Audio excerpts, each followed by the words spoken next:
Hello, ladies and gentlemen, boys and girls.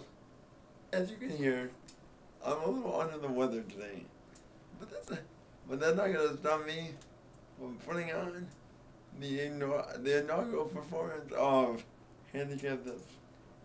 Right now, I have a cough.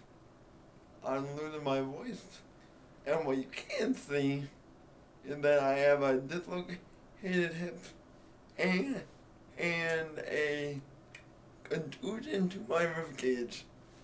Now, with all these things, you might be asking, how and why am I putting myself through it? Well, not only is it because I want to and I like to, but it's because this is what the show is about. Going through adversity, working through it, improvising, adapting, and overcoming the obstacles. It might not be the easiest way to do it, but sometimes the difficulty makes it a little more fun and a little more rewarding.